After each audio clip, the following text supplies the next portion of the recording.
Sir చెప్పండి అసలు అంత్యక్రియలు ఏ టైంలో జరిగాయి ఏంటి? సోమవారం రోజు నైటు 11, 11:30 అంతవరకు అంత్యక్రియలు జరిగినాయి. అంటే ఎప్పుడు తీసుకొచ్చారు బాడీకి సంబంధించి కావచ్చు, అక్కడ మార్చరీ టైంలో, అక్కడ పోస్ట్ మార్టం ఏ టైం జరిగింది? పోస్ట్ మార్టం అంటే మొన్న సండే నైటు 8 o'clock అట్లా పోస్ట్ మార్టం అయింది, తీసుకుపోండి అని చెప్పేసి అక్కడ పోలీసు వాళ్ళు చెప్పారు మాకు. చెప్తే మేమేం చేసామంటే మేము తీసుకోపోము, మాకు అవసరం లేదు, వాళ్ళే చేసేది ఉంటుంది, వాళ్ళ పిల్లగాళ్ళు చేసేది ఉంటుంది కదా, వాళ్ళే చేయాలని చెప్పేసి మేము తీసుకురాకుండా వచ్చేసినాం మేము. వాళ్ళ తర్వాత మళ్ళీ సార్ ఫోన్ చేసి వాళ్ళు తీసుకుపోరంట, మీరే తీసుకుపోవాలని చెప్పేసి సిఐ సార్ చెప్పిండు. సరే అని చెప్పేసి మేము ఇంటికి వచ్చేసినాక నిన్న మళ్ళీ సార్ 2 సార్లు ఫోన్ చేసాడు. వాళ్ళు తీసుకుపోరంట, మీరే తీసుకుపోవాలని చెప్పేసి సార్ ఫోన్ చేసాడు. ఇక ఊరోళ్ళంతా మీరు ఎందుకు తీసుకొస్తారు, వాళ్ళే తీసుకొస్తారు, మేము అందరం ఉంటాం మీకు సపోర్టు, మేము తీసుకొచ్చి వాళ్ళతో చేపిస్తామని చెప్పేసి ఊరు మొత్తం అంతా మాట్లాడారు. ఊరి సమస్య మొత్తం పెద్దలంతా మాట్లాడారు. 12 గంటల వెయిటింగ్ చేసినాం, పోతారేమో తీసుకొస్తారేమో అని. 12 అయిపోయింది, 2 అయిపోయింది, ఎవరు పట్టించుకోలేరు. ఇక ఎందుకంటే మళ్ళా ఆ సార్ మళ్ళీ ఫోన్ చేసాడు, మీరు గారు వాళ్ళు కాదంటే అమ్మాయిని అక్కడనే మున్సిపాలిటీకి అప్పగిస్తాం, వాళ్ళే కాల్ చేస్తారని చెప్పేసి అక్కడ సార్ ఫోన్ చేసి మళ్ళీ. మరి మీరు వాళ్ళని సంప్రదించడం జరిగిందా? వాళ్ళ కుటుంబ సభ్యులకు కావచ్చు, అదే మహేందర్ రెడ్డికి సంబంధించిన కుటుంబ సభ్యుల్ని సంప్రదిస్తే ఏం మాట్లాడారు? వాళ్ళ తల్లిదండ్రులతో కానీ ఏమన్నా సమాచారం తెలిసిందా మీకు? వస్తామని కానీ రామని కానీ ఏమన్నా చెప్పడం? నేనేం అనలే, మా బంధువులు వేరే వాళ్ళు మాట్లాడితే మేమేం రాము, అక్కడ మమ్మల్ని కొట్టి చంపేస్తారు, వాళ్ళని చేసుకోవాలని చెప్పేసి వాళ్ళకి సమాధానం చెప్పారంట వాళ్ళు. అంతే చెప్పారంట, రామని చెప్పారంట. అదొకటి నాకు పర్మిషన్ తెలిసి నాకు అంతే. రాగానే అంటే ఊర్లోకి తీసుకురావడం జరిగిందా, లేదా అక్కడే శ్మశాన వాటికలో అంత్యక్రియలు? ఊళ్ళకి వస్తుంది, శివం అనేది ఊళ్ళకి వస్తుంది, ఊళ్ళకి నుంచి శ్మశాన వాటికి తీసుకుపోయినాం. అంటే అంబులెన్స్లో అట్లనే తీసుకుపోయి శివక్కనే దానం చేసినాం.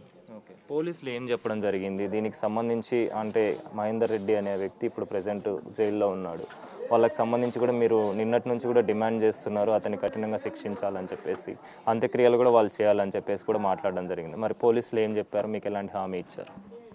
నిన్న ఊరు పెద్దలు చెప్పినట్టు వినాలనుకొని సరే అని చెప్పి అక్కడ టెంట్ వేయించి అక్కడ కూర్చోబెట్టి మీడియా వాళ్ళు గిట్టంగా వచ్చారు. మాకు న్యాయం జరగాలి అని చెప్పేసి వాళ్ళే చేయాలి, దానం మొత్తం వాళ్ళే చేయాలి, ఎట్టి పరిస్థితుల్లో పోలీసు బందోబస్తు పెట్టి తీసుకొచ్చి చేయాలని కూడా కొద్దిసేపు ధారణ చేసాం. 2-3 గంటలు పోలీసులు మస్తున్నారు, 10-20 మంది ఉన్నారు. వాళ్ళు ఒక్క సమాధానం మాకేం చెప్పలే, మమ్మల్ని ముట్టుకోలేరు, వాళ్ళకేం చెప్పలేరు, మేమేమనలే వాళ్ళేమనలే, కాముషిగా ఊరుకున్నారు. ఊరు గిట్టంగా వాళ్ళు మరి మాట్లాడుకొని పోయి అంతా తీసుకొచ్చి చేపియాలి కదా, వాళ్ళు ఊరు గిట్ట ఎవరు పట్టించుకోలేరు. వాళ్ళు పట్టించుకోలేకపోతే వీళ్ళు పట్టించుకోకపోతే ఎందుకంటే ఇక నేను పెంచి పెద్ద చేసినా ఊకోదు పానం. ఇక ఎట్లయినా నేనే నష్టమైనా, ఇప్పటికైనా నాకు బాధ పోదు, ఎవరైనా ఏమో అనుకోని అట్లా అని చెప్పేసి సరే అని చెప్పి 2-2:30 తర్వాత ఈ మామూలం పంపిస్తే తీసుకొని వచ్చి అక్కడ నుంచి బాడీ. మీరే అంటున్నారు పెంచి పోషించిన కన్నపేగు ప్రజెంట్ కూతురు లేని పరిస్థితి. దానికి సంబంధించి అసలు అప్పట్లో వీళ్ళిద్దరికి పరిచయం ఎలా ఏర్పడింది, ఆ తర్వాత ఏ విధంగా మీరు ఒప్పుకోవడం జరిగింది? పరిచయం అంటే ఎట్టి పరిస్థితుల్లో పరిచయం లేని విషయమే ఉండేది. ఆమె మొత్తం ఇంచుమించు 5th క్లాస్ నుంచి మొత్తం హాస్టల్లే, చివరి దగ్గర హాస్టల్నే ఉండే. డిగ్రీ ఒక ఫైనల్ ఇయర్ వరకు మొత్తం అక్కడనే ఉంది, హాస్టల్లే ఉంది. వాడు ఎప్పుడు పరిచయం అయింది తెలియదు, ఎవరేం మాట్లాడింది తెలియదు. ఎప్పుడు ఇట్లా నాకు అంత అసలు నాకు కనెక్షన్ లేదు అసలు, ఆయనకు ఆయనకు అసలు ఎప్పుడు ఇట్లా లేదు. ఎట్లా పరిచయం నాకు అయితే అసలే తెలియదు. 2003లో 18కు ఇక్కడ సంక్రాంతి సెలవులకు వచ్చింది ఇంటికి వస్తే మళ్ళీ 18కు కాలేజీ స్టార్ట్ అక్కడ. 18 నైట్కే తీసుకొని పెళ్లి చేసుకున్నా అక్కడ, నాకు ఇష్టం లేకుండే.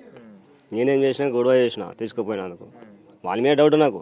ఇక్కడ గొడవ చేసిన ఇంటికాడ గొడవ చేస్తే ఇక వాళ్ళు కంప్లైంట్ ఇచ్చారు నా మీద, ఇక్కడ వాళ్ళ కంప్లైంట్ ఇస్తే వాళ్ళు ఏం చేశారు, వాళ్ళకి ఇద్దరు ఇష్టం ఉండగా పెళ్లి చేసుకోరు, మనం ఏం చేయలేము, మీరు ఏం చేసినా మీ మీద కేసు అవుతుంది అని చెప్పేసి వాళ్ళు బెదిరించారు నన్ను.